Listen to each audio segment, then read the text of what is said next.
right door on your way down. There's no telling where you'll end up.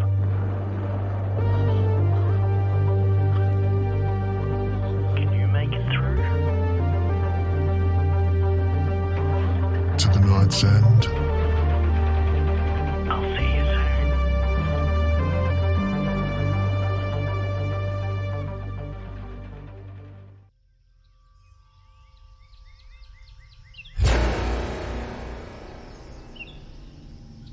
Remind me never to date a doctor. I've definitely heard of people like him. The Chamberlains 053365, the Blakes 037812, the Armstrongs 103585. Interest will cover. Hello, sir. My apologies. I didn't see you there. Name's Johnathan Redston, but people call me John. Hello, John. Nice to meet you. Are you lost?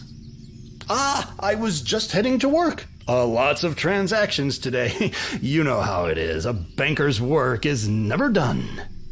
I don't think you'll find a bank around here, John. Well, isn't that peculiar?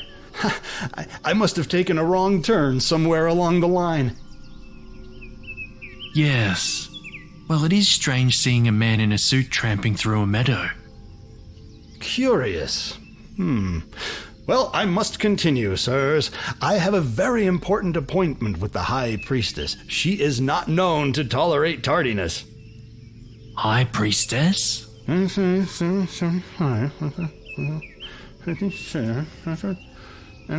John? Oh, hello, sir. My apologies. I didn't see you there. Name's Johnathan Redston, but people call me John. I'm sorry, I must push on. A very important appointment. Nice to meet you.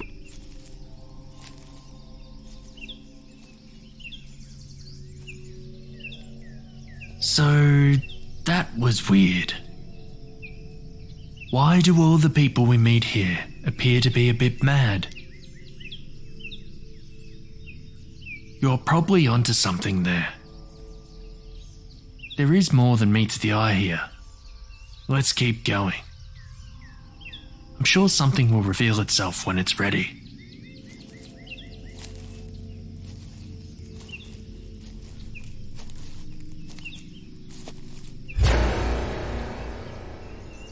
Hair and Teeth. Written by Deborah Sheldon. Narrated by Georgia Cook.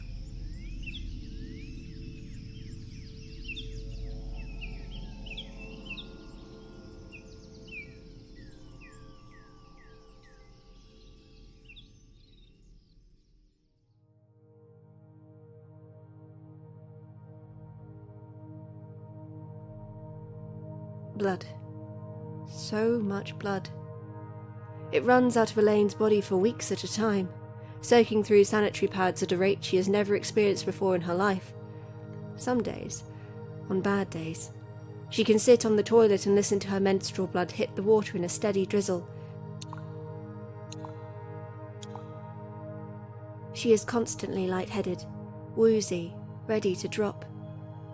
This is menopause, isn't it? Protracted and heavy periods, a normal, natural event. Yet the medical term menorrhagia is too clinical, far too sterile to describe this carnage. And pain. So much pain. A nest of starving mice is gnawing through her insides. A crazy notion. But in the dead of night, when the world is smothered and unable to make a single sound, Elaine lies awake, worrying about the possibility of mice. For the past year, maybe longer, her husband Malcolm has urged Elaine to tell their doctor. She sees the doctor every 3 months anyway for her prescription refills, so why not mention the heavy periods? Elaine has refused. The bleeding will soon stop of its own accord.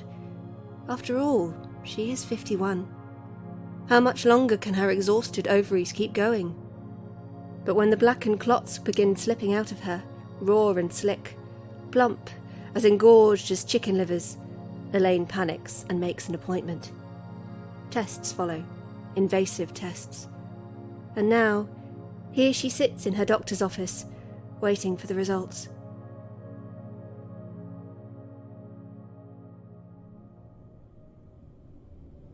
The autumn sun beats weakly against the window pane. The desk holds a jar of lollipops. A cardboard box of show bags for expectant mothers sits beneath the examination table. Familiar sights.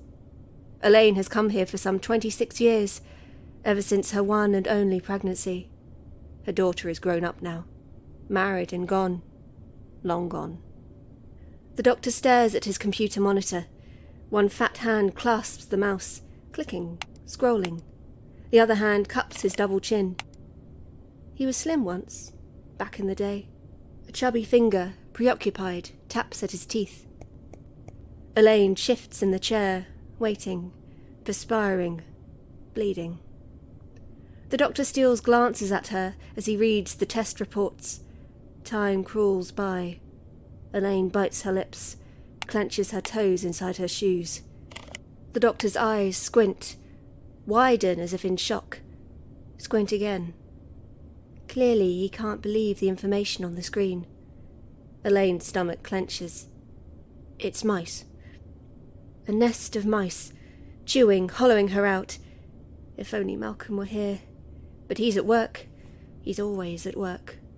Malcolm fears it may be cancer, which is a much more sensible fear in Elaine's opinion. The doctor sits back in his chair. You have fibroids. She has heard of the condition, but is not sure what it means. Cancerous? No. Benign tumours inside the uterus. Inside your womb. But they're loose. The tumours move around. The doctor taps at his teeth again. He will not meet her gaze. Elaine's heart flitters and flops against her ribs. If Malcolm were here, he would tell her to calm down. I am safe, she tells herself, recalling the practiced mantra. Not everything is a conspiracy. All is well. Doctor, do the fibroids move around? Like mice trapped in a bag? He stares at her, intently, without blinking, in a way that makes her afraid. Then he arranges his lips into a grin and emits a chuckle, his belly bouncing. Move? Absolutely not. Fibroids are anchored. They grow out of the womb's endometrium like, mushrooms out of dirt. He flicks a runnel of sweat from his hairline.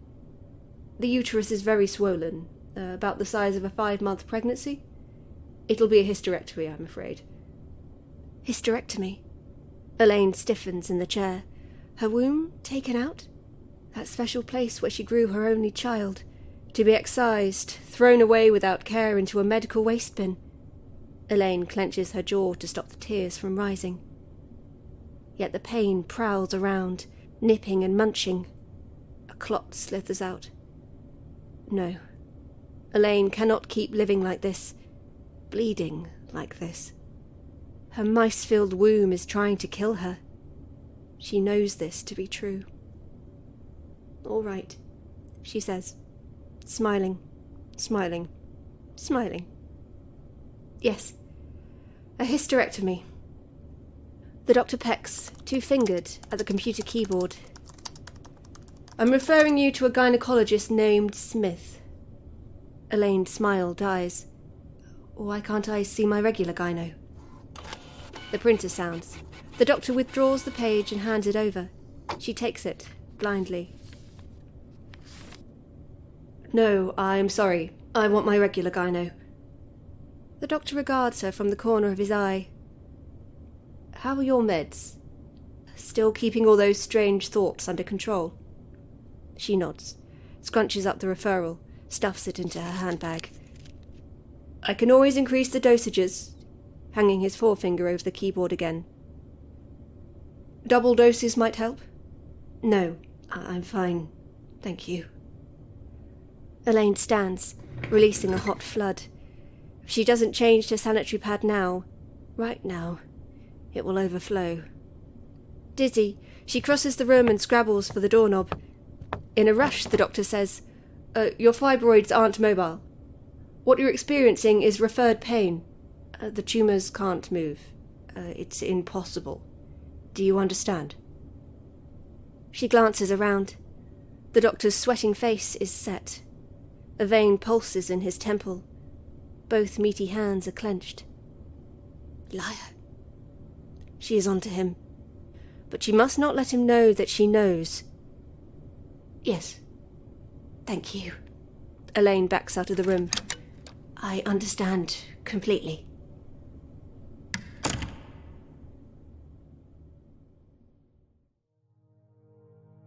As soon as Elaine gets home, she studies the referral letter. Dr. John Smith, obviously a pseudonym. The letters after his name are meaningless.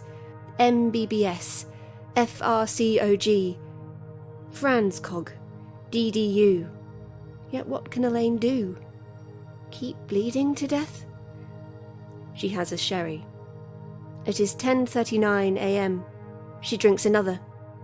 Her pills have the same red-rimmed sticker on each box. This medicine may cause drowsiness and may increase the effects of alcohol. She only drinks when Malcolm is at work. In the evening, she has black tea, mint tea, rhubois. A little sherry won't hurt. Doesn't hurt. A glass here and there helps her to calm down. That's what Malcolm wants, isn't it? A normal, stable, pleasant wife. A calm wife. She calls the number on Dr. Smith's referral letter. A man answers. Hello? This is not what she expects. No one in a professional setting answers the phone in such a casual manner. Perhaps she has the wrong number. Hello? This is Dr. Smith. Is anyone there? Yes. Mrs. Elaine Gray? Excellent. Let's make the appointment for tomorrow morning at 9 o'clock. Elaine agrees and hangs up, breathless. Over dinner, she tries to explain what has happened, but Malcolm reaches across the kitchen table and pats her hand. Don't worry. Specialists usually have long waiting times, sure, but this bloke must have had a cancellation. Stop reading too much into it, okay? Okay. Of course.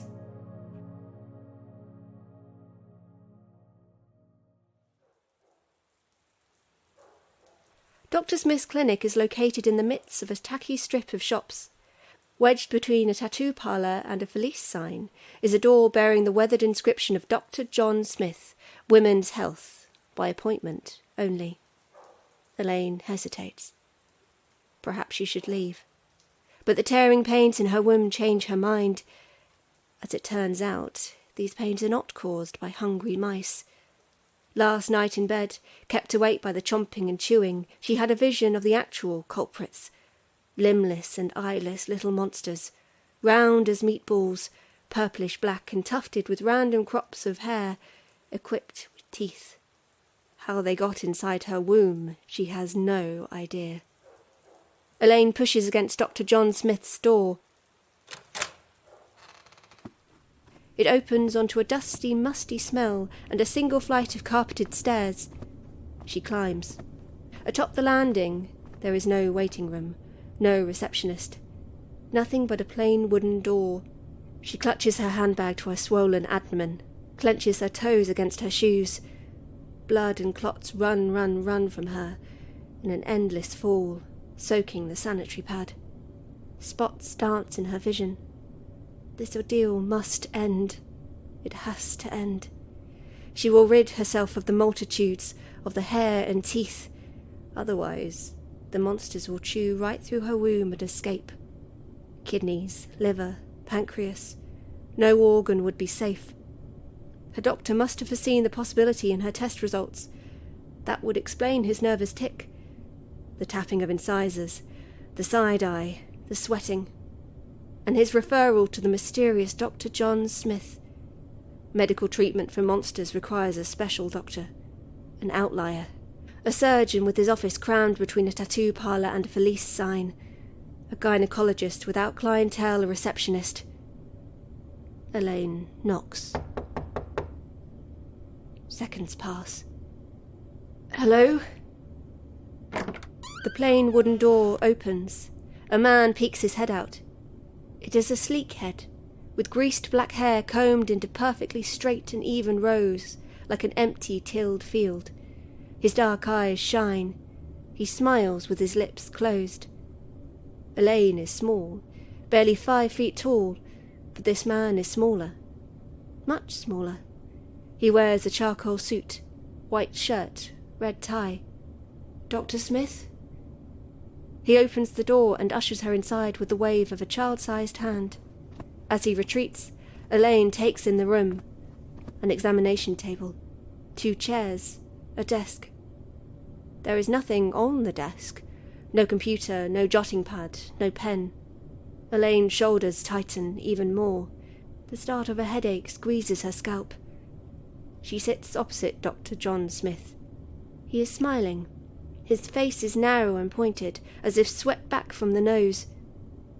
Fibroids. But you don't agree. This takes her by surprise.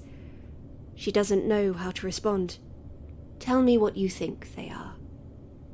Be frank, please. What for? You'll assume I'm crazy.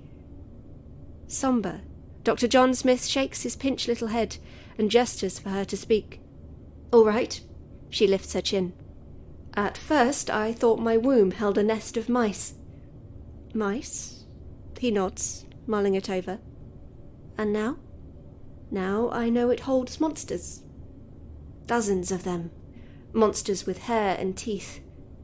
Dr. Smith steeples his fingers, leans back in the chair and contemplates the ceiling. You believe you're harbouring teratomas? Teratomas? I'm sorry, I don't know what they are. A type of germ cell tumour that grows in the reproductive organs. Quite rare, he says, and passes one tiny set of knuckles against his mouth, just for a moment, as if stifling a grin. Misbegotten tumours. Often presented with hair and teeth. Yes, that sounds about right. Mrs. Gray, have you told anyone else about your suspicions? No, absolutely not. He takes a business card from his jacket pocket and offers it with just the tips of his manicured fingertips. Tomorrow, 9 a.m. at this hospital. No food or drink after midnight. Tomorrow? She takes the card. You're scheduling my surgery for tomorrow. Pack a bag sufficient for a 2-night stay. Keep taking your medications as prescribed. It's very important that you keep taking your medications. Very important. Don't you have any other patients? He interlaces his fingers and rests his hands on the empty desk. You're quite ill, Mrs. Gray. Your womb is grossly enlarged and deformed. Some of the tumours have grown so fast they've outstripped their own blood supply and become necrotic. That means the tumours are rotting, Mrs. Gray, decaying like corpses. You are pregnant with death itself, as it were. He smiles and stands up. Remember, nothing to eat or drink after midnight. Elaine stands up too, breathless, faint, nauseated, bleeding, hot clots sliding out.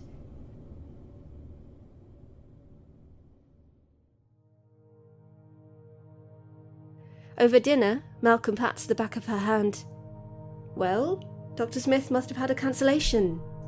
You're really poorly. Dr. Smith said so himself. Count your blessings you don't have to wait.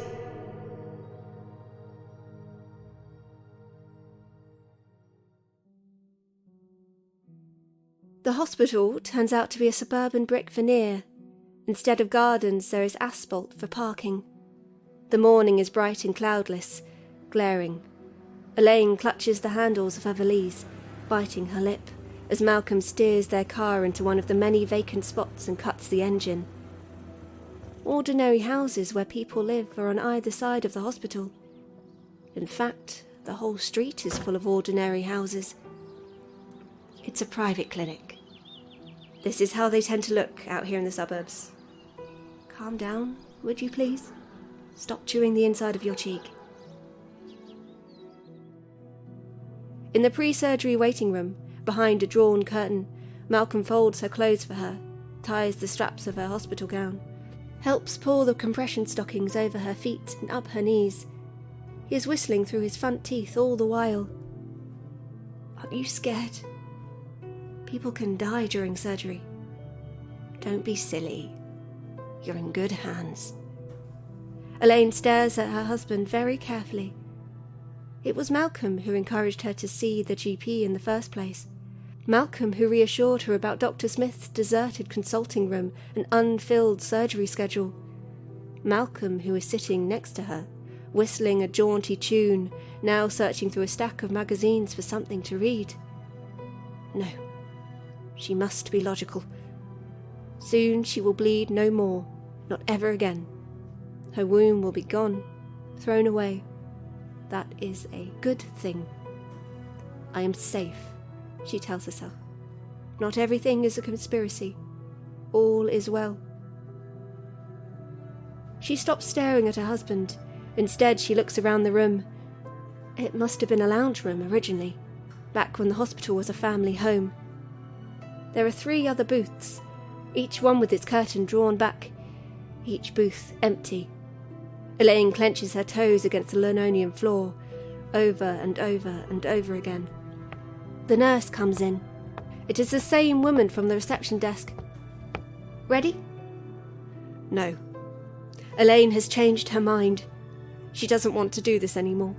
She wants to see her regular gynecologist instead. She must insist on a second opinion. Malcolm takes hold of Elaine's hand. Together, they follow the nurse to the corridor. The nurse stops and says, "This is where you part ways. Mrs. Gray, you come with me. Hubby, you go down the exit and we'll see you in a couple of hours, okay?" Malcolm leans down to kiss Elaine. A sob chokes off Elaine's throat. She flings her arms around his neck and clings on until he laughs, taking hold of her wrists to push her away. The nurse is laughing too. I'm frightened.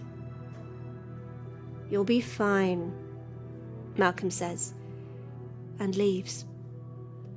Elaine watches him go, her fists pressed to her swollen abdomen, against her belly pregnant with monsters both dying and dead, against her womb filled with hair and teeth.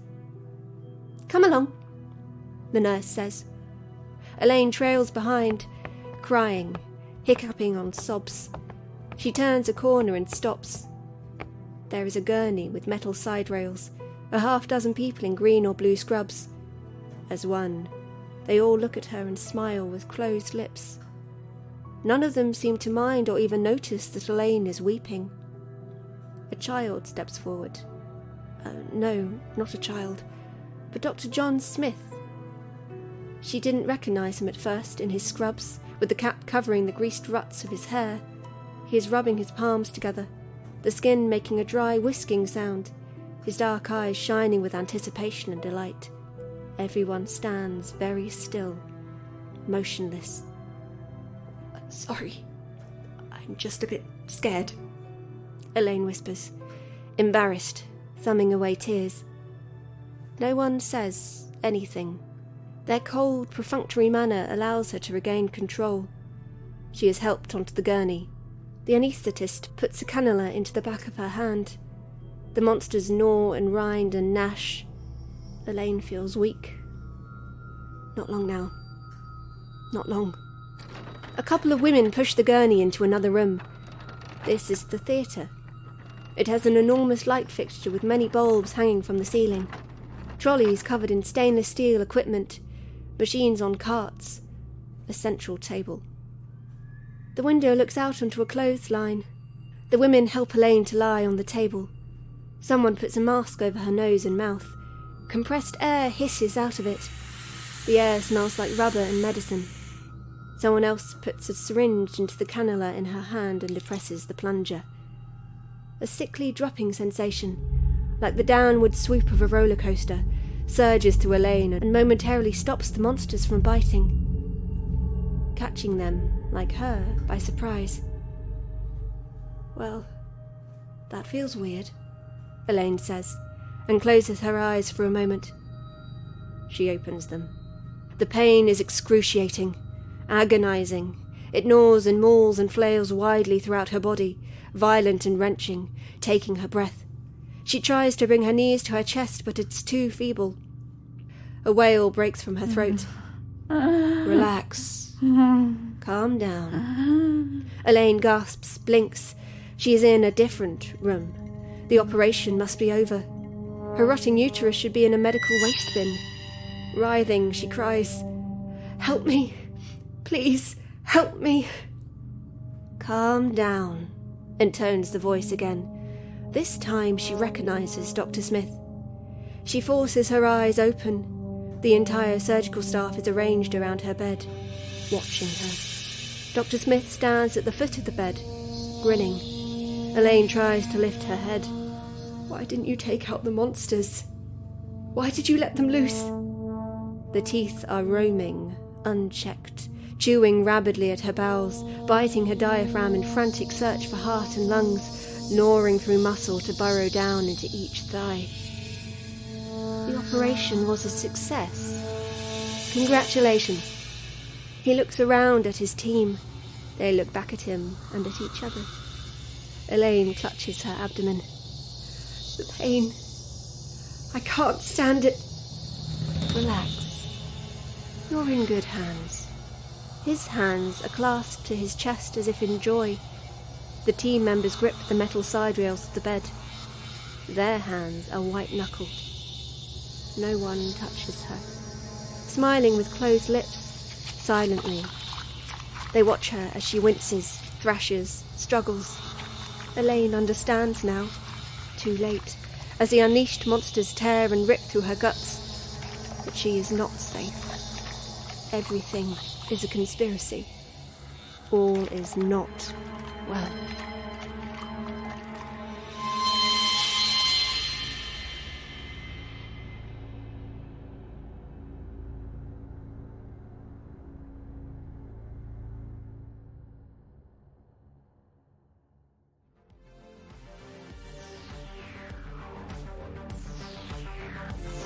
You've been listening to the Night's End podcast, which is a production of Dissonance Media.